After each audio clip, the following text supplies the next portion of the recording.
باہر کا نظارہ کرتے کرتے اچانک سونی کو فانگ یاد آ گیا۔ وہ اس خوفناک شخصیت کے بارے میں غور کرتے ہوئے سر سے پاؤں تک کانپ گئی۔ پھر اس کی سوچوں کا رخ ٹائیگر اور ماسٹر تاؤ کی طرف گھوم گیا۔ وہ اس وقت کی یادوں میں کھو گئی جو ان تینوں کے ساتھ گزارا تھا۔ فانگ مافوق البشر شیطانی شخصیت کا مالک تھا۔ وہ ایک سفاک قاتل تھا۔ اس نے چوری، اغوا، تشدد اور دہشت پھیلا دینے والی وارداتیں کی تھیں، اور اب وہ دنیا کے سب سے بڑے اور خوفناک مجرم گروہ کی قیادت کا وارث بن گیا تھا، جس کی تاریخ منشیات فروشی، عصمت فروشی، قمار بازی اور خونریزیوں سے بری پڑی تھی۔ گویا فانگ انسانیت کی آخری حدوں تک شیطانی قوتوں کا مظہر تھا۔ سونی نے اس کی قید میں جو شب و روز گزارے تھے، اگرچہ اس عرصے میں اسے کوئی اذیت نہیں دی گئی تھی، پھر بھی وہ متوقع اذیتوں کے خوف سے کئی بار نڈال ہو گئی تھی۔ اسے ٹائیگر کے الفاظ یاد آ رہے تھے جو اس نے فانگ کے بارے میں کہے تھے کہ دنیا کا واحد شخص ہے جو اس کے ہاتھوں سے اب تک کئی بار سامنے آنے کے باوجود محفوظ ہے، اور اس کی وجہ یہ تھی کہ بقول ماسٹر تاؤ وہ انسان کے بیس میں ایک ایسی شخصیت کا مالک تھا جسے شیطان نے اپنی تمام تر طاغوتی طاقتیں دے کر زمین پر بھیجا ہے۔ سونی کو اس بات سے اختلاف تھا۔ وہ سمجھتی تھی کہ فانگ بھی ایک عام آدمی ہے، لاکھ سفاک اور طاقتور ہی صحیح، لیکن اس کے بچنے میں طاغوتی قوتوں کو نہیں بلکہ اتفاقات کو دخل تھا۔ سونی اسے کوئی مافوق البشر شیطانی ہستی ماننے کے لیے تیار نہیں تھی، کیونکہ اس کا نظریہ تھا کہ فانگ ایسے کمزور اور بے بس لوگوں سے کھیلتا ہے جو اپنی مجبوریوں کی وجہ سے دنیا میں طاقتور لوگوں کے لیے کھلونا بننے کے لیے ہی پیدا ہوتے ہیں۔ سونی کھڑکی سے باہر دیکھتی ہوئی سوچتی اور الجھتی رہی۔ اس کے نزدیک فانگ ایک مجرم تھا جس نے اس کے خاندان کو قتل کر دیا تھا اور جس کے ہاتھوں ان گنت لوگ ہلاک ہوئے تھے۔ اگر وہ پاگل ہوتا تو اسے معاف کیا جا سکتا تھا، لیکن وہ کالے جادو کا عقیدت مند اور شیطان کا پجاری تھا۔ وہ پاگل نہیں تھا بلکہ ایک باقاعدہ مشن پر کام کر رہا تھا۔ جن دنوں سونی اس کی قید میں تھی تو فانگ بھی اس کے ساتھ کسی تہہ خانے میں مقیم تھا۔ اس قیام کے دوران سونی نے اسے ایسی عبادات میں مصروف دیکھا تھا جو کسی طرح بھی خالق حقیقی کے لیے نہیں ہو سکتی تھی۔ وہ اپنی طاغوتی قوتوں کے اضافے کے لیے عجیب عجیب حرکتیں کر کے عبادت کرتا تھا۔ جب سونی کو اغوا کیا گیا تھا تو اس دوران میں اسے بعض ایسے زخم بھی آئے تھے جن سے اس کا جسمانی حسن متاثر ہو سکتا تھا، لیکن تہہ خانے میں قیام کے دوران میں فانگ نے ان زخموں کے علاج کے لیے اپنی شیطانی عبادات کا سہارا لیا تھا، اور پھر ایسی ایسی چیزیں ان زخموں پر رکھ کر باندھی تھی کہ واقعی چند ہی دنوں میں نہ صرف سونی صحت یاب ہو گئی تھی بلکہ اس کے زخموں کے نشانات تک غائب ہو گئے تھے۔ یہ سب کچھ سونی نے زندگی میں پہلی بار ہوتے دیکھا تھا، حالانکہ وہ سمجھتی تھی کہ اس کے زخم مہینوں میں کہیں جا کر مندمل ہوں گے۔ اس کامیاب مسیحائی کے لیے فانگ اپنے آقا شیطان کا شکر گزار تھا، جبکہ سونی کا نظریہ تھا کہ یہ سب کچھ ان پرسرار ادویات کی وجہ سے ممکن ہوا ہے جن کو خداوند ذوالجلال نے الگ الگ تاثیروں سے نواز رکھا ہے۔ یہ الگ بات ہے کہ ان ادویات کو کالے علم کے جادوگروں، ڈاکٹروں اور پراسرار علم کے ماہروں نے صدیوں سے اس طرح استعمال کیا ہے کہ ان کے اثر کا علم صرف اپنی ذات تک محدود رکھا۔ فانگ کا دعویٰ تھا کہ وہ شیطان کا نائب ہے اور اس کی پیدائش شیطانی قوتوں کا اعجاز ہے۔ وہ اپنے بڑے ہوئے ناخنوں کو شیطانی ہتھیار کہتا تھا۔ مان جہاز نے ایک جھٹکا کھایا تو سونی خیالوں سے چونک پڑی۔ اس نے چونک کر ادھر ادھر دیکھا تو پتہ چلا کہ طیارہ اپنی منزل مقصود پر پہنچ چکا ہے اور لینڈ کرنے کی تیاری کر رہا ہے۔ ٹائیگر نے سڑک کے کنارے رک کر ادھر ادھر دیکھا۔ اسی لمحے موڑ سے گھوم کر ایک ٹیکسی اس کے قریب آ گئی۔ ٹائیگر نے ہاتھ کے اشارے سے اسے روکا اور عقبی نشست پر بیٹھ گیا۔ ٹیکسی آگے بڑھ گئی۔ ٹائیگر نے اسے ہانگ کانگ کے اسی مخصوص علاقے کی طرف چلنے کے لیے کہا جہاں وہ بلیک سرکل کے گرگوں سے نبرد آزما ہوا تھا۔ اسے ہانگ کانگ میں آئے آج 5واں روز تھا۔ اس دوران میں وہ بلیک سرکل کے کئی غنڈوں کا صفایا کر چکا تھا، لیکن ابھی تک فانگ سامنے نہیں آیا تھا، اور نہ ہی ٹائیگر بلیک سرکل کے کسی گرگے یا کسی اور شخص سے اس کے بارے میں کوئی بات معلوم کر سکا تھا۔ اس وقت وہ ایک موہوم سی امید کے تحت دوبارہ اسی علاقے کی طرف جا رہا تھا کہ شاید اسے وہ بوڑھا ہی مل جائے جس نے افیون پینے کے لیے اس سے بھیک مانگی تھی اور جس نے بتایا تھا کہ وہ کسی شوق یا عادت کے تحت یہ نشہ نہیں کرتا بلکہ یہ اس کی مجبوری ہے، اور مجبوری یہ تھی کہ اگر اس سے ہونے والی آمدنی بند ہو گئی تو بلیک سرکل کے غنڈے اس کے بیٹے کو منشیات کا عادی بنا دیں گے۔ ٹائیگر کو افسوس ہو رہا تھا کہ اس نے پہلی ملاقات میں اس بوڑھے کو زیادہ اہمیت کیوں نہیں دی تھی۔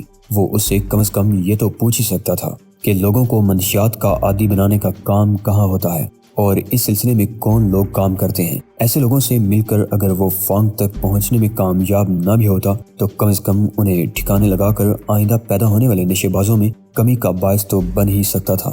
ٹیکسی تیزی سے ہموار سڑک پر پھسل رہی تھی اور ٹائیگر کا ذہن بھی اتنی ہی تیزی سے سوچ رہا تھا، حتیٰ کہ ٹیکسی رک گئی اور وہ کرایہ ادا کر کے نیچے اتر آیا۔ ٹیکسی ڈرائیور کو باری ٹپ دیتے وقت ٹائیگر نے اس کی آنکھوں میں جھانک کر دیکھا۔ ٹیکسی ڈرائیور کی آنکھیں سرخ اور بوجھل تھیں۔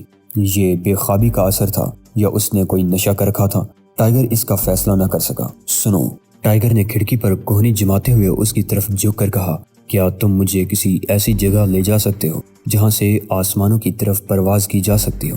ڈرائیور چونک پڑا۔ اس کا ہاتھ اس بڑے نوٹ کی طرف بڑھتے بڑھتے کانپ گیا جو ٹائیگر نے اسے ٹپ دینے کے لیے نکال کر اپنی انگلیوں میں جکڑ رکھا تھا۔ ٹائیگر کے ہونٹ بھینچ گئے۔ اس نے واضح طور پر دیکھا تھا کہ نوٹ پر نگاہ پڑتے ہی ٹیکسی ڈرائیور کا چہرہ خوشی سے کھل اٹھا تھا، لیکن جیسے ہی اسے اس نوٹ سے وابستہ شرط کا پتہ چلا تو اس کے پر امید چہرے پر ویسی ہی تاریکی چھا گئی جیسے کوئی قندیل بجھ جانے سے کمرے میں پھیل جاتی ہے۔ تمہاری مرضی؟ ٹائیگر نے اسے کچھ بتانے پر آمادہ نہ پا کر ہاتھ کھینچتے ہوئے کہا۔ اگلے ہی لمحے اسے اپنے ہاتھ پر ٹیکسی ڈرائیور کا ہاتھ لرزتا ہوا محسوس ہوا۔ کیا تمہارا تعلق پولیس سے ہے؟ میرے چہرے پر تو ایسی کوئی بات لکھی ہوئی نہیں ہے، ٹائیگر نے بے نیازی سے جواب دیا۔ تو پھر تم انہی لوگوں میں سے ایک ہو جو… کن لوگوں میں سے؟ ٹائیگر نے پوچھا اور چہرے پر نرم مسکراہٹ طاری کر لی۔ وہی جو منشیات کا دھندا کرتے ہیں۔ ایسے آدمیوں کو کسی سے پوچھنے کی کیا ضرورت ہو سکتی ہے؟ ٹائیگر نے الجھن کا اظہار کیا۔ امتحان؟ ٹیکسی ڈرائیور نے تھوک نگل کر جواب دیا۔ اس کا ہاتھ ابھی تک ٹائیگر کے بازو پر تھا اور اس میں کپکپاہٹ بھی موجود تھی۔ ٹائیگر نے محسوس کیا کہ ٹیکسی ڈرائیور کا ہاتھ آہستہ آہستہ پسینے میں شرابور ہوتا جا رہا ہے۔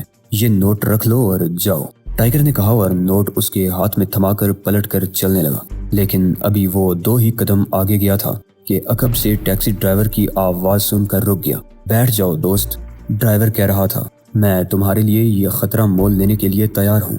ٹائیگر نے اس بات میں سر ہلایا اور دوبارہ ٹیکسی میں بیٹھ گیا۔ تم کوئی نشے باز تو نہیں لگتے، ڈرائیور نے گاڑی آگے بڑھاتے ہوئے تبصرہ کیا۔ ہاں، میں نشے باز نہیں ہوں۔ تو پھر کسی ایسی جگہ کیوں جانا چاہتے ہو؟ ایک بار پھر ڈرائیور کے لہجے میں شک اور شبے کی جھلک پیدا ہو گئی۔ دراصل مجھے ایک آدمی کی تلاش ہے، ٹائیگر نے اس کا شبہ دور کرنے کے لیے کہا۔ کون ہے وہ؟ ڈرائیور نے سوال کیا۔ اس کا نام فانگ ہے، میں اس نام کے کسی آدمی کو نہیں جانتا، ڈرائیور نے جواب دیا۔ اس کا حلیہ بتاؤ، ہو سکتا ہے میں اس کا صورت آشنا رہا ہوں۔ جواباً ٹائیگر نے فانگ کا حلیہ بتا دیا۔ ٹیکسی ڈرائیور نے نفی میں سر ہلا دیا۔ نہیں، میں نے کبھی کوئی ایسا گنجا نہیں دیکھا جس کی انگلیوں پر آہنی خول چڑھے ہوئے ہوں، ٹائیگر نے اس بات میں سر ہلا دیا۔ یک ایک خیال کے تحت اس نے اس بوڑھے نشے باز کا حلیہ بتایا تو ڈرائیور نے اسے فوراً ہی پہچان لیا۔ ہاں، اسے میں ضرور جانتا ہوں، ڈرائیور نے ایک طویل سانس لے کر جواب دیا۔ اس کا نام فیدر ہے، کبھی وہ ایک دولت مند آدمی ہوا کرتا تھا۔ کیا مطلب؟ ٹائیگر چونک پڑا۔ کیا نشے کی لت نے اسے تباہ کیا ہے؟ بظاہر تو یہی لگتا ہے، لیکن در حقیقت اسے نشے کی آڑ میں بری طرح لوٹا گیا ہے۔ اسے اپنے اکلوتے لڑکے سے بے پناہ محبت ہے۔ اگر ایسا نہ ہوتا تو شاید وہ مر جاتا اور کسی نشاور شے کو ہاتھ بھی نہ لگاتا۔ ٹائیگر کو بوڑھے سے بے پناہ ہمدردی ہو گئی۔ ٹیکسی ڈرائیور نے اس کے سلسلے میں جو انکشاف کیا تھا وہ چونکا دینے والا تھا۔ یقیناً وہ بوڑھا اس کے لیے کارآمد ہو سکتا تھا۔ وہ ایک عام آدمی نہیں تھا، اگرچہ حالات نے اسے بیکاری بننے پر مجبور کر دیا تھا، لیکن جن دنوں وہ دولت مند ہوتا تھا ان دنوں یقیناً کوئی خاص حادثہ ہی اسے ان لوگوں کے جنگل میں پہنچانے کا باعث بنا ہوگا، اور یہ حادثہ کئی رازوں سے پردہ اٹھا سکتا تھا۔ میں بوڑھے فیدر سے ملنا چاہتا ہوں، ٹائیگر نے کہا۔ اگر تم جانتے ہو کہ وہ کہاں رہتا ہے تو سیدھے وہیں چلو، لیکن آپ تو اڈے پر… ڈرائیور ایک بار پھر چونک پڑا۔ وہ غالباً کچھ زیادہ ہی محتاط اور بزدل قسم کا آدمی تھا، ورنہ بات بے بات اس طرح نہ چونکتا۔ اڈے پر بعد میں چلیں گے، بلکہ ممکن ہوا تو بوڑھے فیدر کے ساتھ چلیں گے۔ آپ اسے کس طرح جانتے ہیں؟ 15 روز قبل اس نے میرے سامنے دستے سوال دراز کیا تھا۔ اوہ، کیا آپ اسے محض اس لیے تلاش کر رہے ہیں کہ اس کی مدد کر سکیں؟ میرا مطلب ہے، میں نے آج تک کوئی ایسا آدمی نہیں دیکھا جو کسی کو بھیک دینے کے لیے اس طرح مارا پھر رہا ہو۔ میں اس سے مل کر وہی سوال کرنا چاہتا ہوں جس کا جواب تمہیں معلوم نہیں۔ اوہ، تو آپ اس سے فانگ کے بارے میں معلومات حاصل کرنا چاہتے ہیں، لیکن ہو سکتا ہے وہ بھی اس کو نہ جانتا ہو۔ ہاں، ہو تو سب کچھ سکتا ہے۔ ٹائیگر کا لہجہ یک سخت ہو گیا۔ اس لیے بہتر ہوگا کہ مجھ سے جدا ہونے کے بعد مجھے بھول جانا۔ ڈرائیور کا ہاتھ سٹیئرنگ پر کانپ گیا۔ 20 منٹ بعد ٹیکسی ایک پل کے قریب رک گئی۔ ڈرائیور نے پلٹ کر دیکھا اور خوفزدہ لہجے میں بولا، اگر وہ گھر میں موجود ہے تو اخبارات کے بنے ہوئے بستر میں پڑا سو رہا ہوگا، لیکن اس کا گھر کہاں ہے؟ ٹائیگر کے لہجے میں حیرت تھی۔ مجھے تو یہاں کوئی امکان نظر نہیں آتا۔ وہ اس پل کے نیچے ایک محراب میں سوتا ہے اور یہ محراب ہی اس کا گھر ہے، ٹیکسی ڈرائیور نے وضاحت کی۔ ٹائیگر ایک طویل سانس لے کر ٹیکسی سے اتر آیا۔ ڈرائیور نے ٹیکسی موڑی اور رخصت ہو گیا۔ اس کے انداز میں جلد بازی تھی، غالباً ٹائیگر کی اس دھمکی کا اثر تھا جو اس نے خود کو بلا دینے کے سلسلے میں دی تھی۔ ٹیکسی ڈرائیور کے جانے کے بعد ٹائیگر نے ادھر ادھر دیکھ کر ماحول کا جائزہ لیا۔ یہ پل ایک متروک سڑک پر بنا ہوا تھا اور اس کے نیچے جو گہرائی نظر آ رہی تھی غالباً وہ بارش کے دنوں میں دریا کی شکل اختیار کر دیتی ہوگی۔ سڑک کی حالت خستہ تھی اور پل پر ایک ایسا نشان بنا ہوا تھا جو ظاہر کر رہا تھا کہ یہ قدیم پل کسی بھی وقت گر سکتا ہے، اس لیے اس پل سے نہ گزرا جائے۔ ٹائیگر نے پل کی ریلنگ پر ہاتھ رکھ کر نیچے دیکھا۔ سڑک سے نیچے لوہے کے بڑے بڑے گارڈ نظر آ رہے تھے۔ ان گارڈوں کے نیچے اسے پل کی محراب نظر آ رہی تھی۔ ٹائیگر حیران تھا کہ فیدر یہاں سے کسی محراب تک آخر کیسے آتا جاتا ہوگا۔ وہ فیدر سے مل چکا تھا اور اس کی جسمانی حالت جانتا تھا۔ اس جیسا ناتواں شخص سڑک سے ان گارڈوں اور پھر نیچے محرابوں تک نہیں کود سکتا تھا۔ یقیناً کوئی راستہ موجود تھا۔ وہ راستے کی تلاش میں ادھر ادھر دیکھنے لگا۔ اسے کوئی راستہ دکھائی نہیں دیا۔ سب سے پہلا خیال اس کے ذہن میں یہی آیا کہ ٹیکسی ڈرائیور اسے بے وقوف بنا کر چلتا بنا ہے، لیکن نہ جانے کیوں ٹائیگر کی حیثیت اس بات کی نفی کر رہی تھی۔ اس نے ٹیکسی ڈرائیور کے سلسلے میں یہ نظریہ قائم کیا تھا کہ وہ محدود حلقہ احباب والا ایک ایسا شخص ہے جس نے ابھی تک شادی نہیں کی اور جس کی خاندانی ذمہ داریاں نہ ہونے کے برابر ہیں۔ اس کے باوجود وہ طبعاً ایک بزدل شخص ہونے کی وجہ سے زیادہ نہیں کماتا، جبکہ نشے بازی کی لت اسے ہمیشہ مقروض ہی رکھتی ہوگی۔ ٹائیگر کا یہ نظریہ بڑی حد تک درست ہی تھا، لیکن اس وقت اسے ٹیکسی ڈرائیور کے سلسلے میں اپنے نظریے کی صداقت سے زیادہ بوڑھے فیدر کو تلاش کرنے کی ضرورت تھی۔ اس کے ذہن میں بوڑھے فیدر کا وہ جملہ گونجنے لگا جو اس نے بھیک مانگتے وقت کہا تھا، میں بیکاری نہیں ہوں لیکن مجھے بھیک کی ضرورت ہے۔ ٹائیگر کے ہونٹوں پر بڑی ہی تلخ مسکراہٹ پھیل گئی۔ بوڑھے کی ناتواں نسوں میں خون منجمد ہونے لگا تھا اور وہ اس کا بہاؤ تیز کرنا چاہتا تھا۔ پھر اسے یاد آیا کہ بوڑھے کے بارے میں اس کی سوچ کتنی درست ثابت ہوئی تھی کہ وہ کوئی بھیک منگا نہیں ہے۔ اس بات کی تصدیق ٹیکسی ڈرائیور نے بھی کر دی تھی۔ اس نے بتایا تھا کہ بوڑھا فیدر ایک دولت مند آدمی ہوا کرتا تھا، ایک ایسا دولت مند شخص جس کی ساری دولت منشیات کی آڑ میں لوٹ لی گئی تھی۔ ٹائیگر حیران تھا، اس شہر میں ایسے اور نہ جانے کتنے لوگ ہوں گے جو فیدر کی طرح دولت مند ہوں گے اور پھر بلیک سرکل کے شیطانوں نے انہیں تباہ کر ڈالا ہوگا۔ ان میں سے نہ جانے کتنے ہلاکت سے دوچار ہو چکے ہوں گے اور نہ جانے کتنے ابھی تک قطرہ قطرہ موت سے ہمکنار ہو رہے ہوں گے۔ ان میں مردوں کے علاوہ عورتیں بھی شامل ہوں گی، ایسی عورتیں جنہیں اپنا سب کچھ نچاور کر دینا پڑا ہوگا اور اب وہ نسوانیت کے نام پر محض چلتی پھرتی لاشیں بن کر رہ گئی ہوں گی۔ اچانک اسے سونی یاد آ گئی۔ وہ ایک طویل سانس لے کر رہ گیا۔ بازار حسن میں اس لڑکی کو دیکھ کر وہ اسی لیے متاثر ہوا تھا۔ بعد میں اس کی لاش سے ہی ملاقات ممکن ہو سکی تھی کہ اسے دیکھ کر ٹائیگر کو سونی کا حسین سراپا یاد آ گیا تھا۔ اب بھی اسے یہ سوچ کر جرجری سی آ گئی تھی کہ سونی اگر بازیاب نہ ہوتی تو فانگ اسے یقیناً اپنے ساتھ ہانگ کانگ میں لے آتا۔ یہاں پہلے تو اسے ناپاک خواہشات کی تکمیل کا ذریعہ بنایا جاتا، پھر اس کے سراپا سے لطف و لذت کا آخری قطرہ تک نچوڑ کر لاش میں تبدیل کر دیا جاتا اور یہ متحرک لاش بعد میں یا تو ہمیشہ کے لیے ساقط کر کے زیر زمین پہنچا دی جاتی یا پھر اسے افیون کی خوراکوں کے ذریعے موت سے بھی بدتر زندگی دے کر گناہوں کی دلدل سے پاتال میں پہنچا دیا جاتا۔ فانگ کی قید میں سونی کو کوئی نقصان نہیں پہنچا تھا کیونکہ وہ اس کے نزدیک ایک اہم شخصیت تھی، ایک ایسی ہستی جسے وہ ٹائیگر کے لیے بطور چارہ استعمال کرنا چاہتا تھا۔ سونی کو اپنے قید و بند کے عرصے میں فانگ کے بارے میں بہت کچھ معلوم ہوا تھا اور یہ تمام باتیں اس نے بعد میں ٹائیگر کو بتا دی تھی۔ اگرچہ اس نے فانگ کی شیطانی عبادات، طاغوتی قوتیں حاصل کرنے کے سلسلے میں ناقابل فہم حرکات و عقائد دیکھے تھے، لیکن وہ ذاتی طور پر ماسٹر تاؤ یا ٹائیگر کی اس نظریے سے متفق نہیں ہوئی تھی کہ وہ در حقیقت شیطانی قوتوں کا مالک بھی ہے۔ ٹائیگر اس حسین سراپا کی یاد میں کھویا رہا۔ اس کی زندگی میں اب تک ان گنت لڑکیاں آئی تھیں، لیکن یہ پہلی لڑکی تھی جس نے اس کو ایسے جذبوں سے ہمکنار کیا تھا جن پر ایسی زندگی کی دیواریں ہوتی ہیں جو بعد میں گھر کی چار دیواری میں تبدیل ہو کر ایک نئے خاندان کی داغ بیل ڈالتی ہیں۔ ایک جرجری سے لے کر اس نے اپنی توجہ ان خیالات کی طرف سے ہٹا لی اور پل کی ریلنگ کے ساتھ ساتھ آگے بڑھنے لگا۔ دفعتاً اسے ایک جگہ رک جانا پڑا۔ اس مقام پر جنگلہ ٹوٹا ہوا تھا۔ ٹائیگر نے ٹوٹی ہوئی ریلنگ سے جھانک کر نیچے دیکھا تو اس کے حلق سے ایک طویل سانس نکل گئی۔ پل کا یہ حصہ نہ جانے کس طرح ٹوٹا تھا۔ بہرحال جنگل کی ٹوٹ پھوٹ سے نیچے محراب تک ایک آہنی راستہ سا بن گیا تھا، ایک ایسا راستہ جس پر ایک سٹیل کی چادر پڑی ہوئی تھی اور چادر میں اتنے گڑھے بن گئے تھے کہ ان گڑھوں میں پاؤں رکھ کر کوئی بچہ بھی آسانی سے نیچے اتر سکتا تھا۔ سٹیل کی یہ جا بجا پچکی ہوئی چادر گویا محراب تک پہنچنے کے لیے ایک زینے کا کام کر رہی تھی۔ ٹائیگر اس انوکھے زینے سے اترا تو چادر زور زور سے ہلنے لگی اور ایسی آوازیں پیدا ہوئیں جیسے ہزاروں بدروہیں ایک ساتھ چیخ اٹھی ہوں۔ لمحے بھر کے لیے اسے احساس ہوا کہ اس کے بوجھ تلے یہ چادر ٹوٹ جائے گی، لیکن ایسا نہیں ہوا۔ پرانی ہونے کے باوجود آہنی چادر میں طاقت موجود تھی۔ اس عجیب زینے سے وہ ایک ایسے ستون تک پہنچا جہاں سے محراب تک جانے کے لیے ایک راہداری بنی ہوئی تھی۔ اس راہداری کا اختتام جس محراب پر ہوتا تھا وہ در حقیقت ایک کیبن تھا۔ اس کیبن کا دروازہ بوسیدہ ہو چکا تھا اور اس کی اینٹیں بھی بری بری سی لگ رہی تھی۔ جن دنوں یہ پل متروک نہیں تھا اس زمانے میں شاید پل کی دیکھ بھال کرنے والا کوئی شخص اپنے اوزار یہاں رکھتا ہوگا۔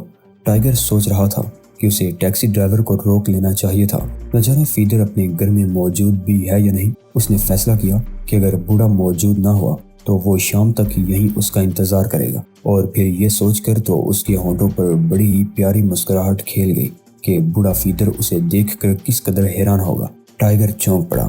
وہ محراب میں قدم رکھتے ہی ساکت ہو گیا۔ اس نے اپنی زندگی میں بہت سی لاشیں دیکھی تھی، لیکن فیدر کی لاش دیکھ کر اس کا پورا جسم ٹھنڈے ٹھنڈے پسینے میں ڈوب گیا۔ یوں لگ رہا تھا جیسے کسی نے اس ناتواں بوڑھے پر بے پناہ تشدد کیا ہو۔ بادی نظر میں یہ کسی انسانی ہاتھ کا کمال نظر آتا تھا، بلکہ یوں محسوس ہوتا تھا جیسے کسی مافوق البشر ہستی نے بوڑھے فیدر کو کسی چٹان تلے دبا کر پچکا دیا ہو۔ اس کی انگلیاں، اس کے ہاتھ اور اس کے بازو، پھر اس کی ٹانگیں، سب کچھ چپٹا تھا۔ وہ شدت سے دھڑکتے ہوئے دل کے ساتھ بوڑھے کی لاش کے قریب بیٹھ گیا اور اس مختصر سی جگہ کا جائزہ لینے لگا۔ اگر ٹیکسی ڈرائیور کا بیان درست تھا اور بوڑھا فیدر واقعی پہلے کبھی دولت مند رہا تھا تو اس کی نشانیاں یہاں بھی ملتی تھی۔ فیدر جن حالات کا شکار تھا ان میں اس کے یہاں قیام پر یہی سوچا جا سکتا تھا کہ یہ پناہ گاہ کاٹ کباڑ سے بری ہوئی ہوگی اور یہاں میلے کچیلے چیتڑوں کا ڈھیر لگا ہوا ہوگا، لیکن ایسا نہیں تھا۔ فیدر نے ان گنت اخبارات بچھا کر ایک دبیز بستر بنا رکھا تھا اور اوڑھنے کے لیے موٹے کاغذ کا ایک لحاف بنایا تھا۔ موٹے کاغذ کی تہوں میں کپڑوں کی دجیاں اور کہیں کہیں روٹی ٹھوسی ہوئی تھی اور پھر موٹے تاگے اور پنوں کی مدد سے اسے سی دیا گیا تھا۔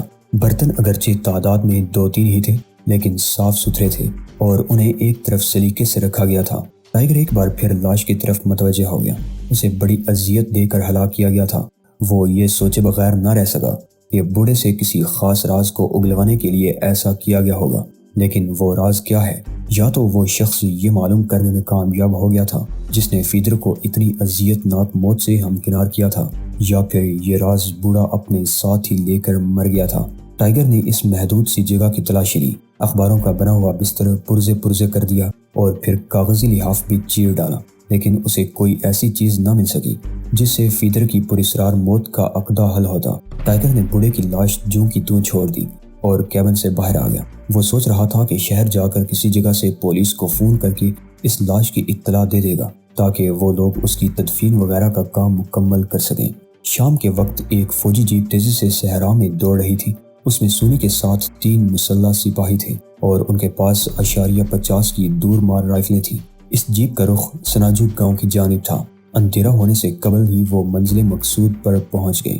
گاؤں کے ایک سرے پر ایک وسیع و عریض احاطہ تھا جس کے گرد لکڑی کی باڑ لگی ہوئی تھی اور اندرونی رخ ایک نیچی دیوار تھی جس پر سفیدی دور سے بے حد اجلی اجلی اور حسین چاندنی جیسی لگ رہی تھی۔ جیپ اس احاطے کے دروازے پر رک گئی اور ایک سپاہی رائفل سنبھالے نیچے کود کر دروازے کی طرف لپک پڑا۔ دروازے کے سامنے ایک موٹی سی رسی جول رہی تھی۔ اس نے رسی پکڑ کر 2-3 بار جھٹکے مارے۔ اندر کہیں سے گھنٹی بجنے کی آواز باہر تک سنائی دی۔ گھنٹی کے جواب میں عظیم الشان چوبی دروازہ رفتہ رفتہ اور بڑے پروکار انداز میں کھلنے لگا۔ دروازہ کھلنے سے زبردست چرچراہٹ پیدا ہوئی تھی۔ سونے نے جیپ کے شیشے سے دروازے کی طرف دیکھا۔ وہ بے چین تھی کہ اس دروازے کی اوٹ سے کون سی شخصیت سامنے آتی ہے۔ دروازہ کھلا تو ایک نوجوان نظر آیا۔ اس کا رنگ زردی مائل تھا، جیسے اس کا وجود پگھلے ہوئے سونے سے بنا ہوا ہو۔ اس انداز کا حسن سونی نے پہلے کبھی نہیں دیکھا تھا۔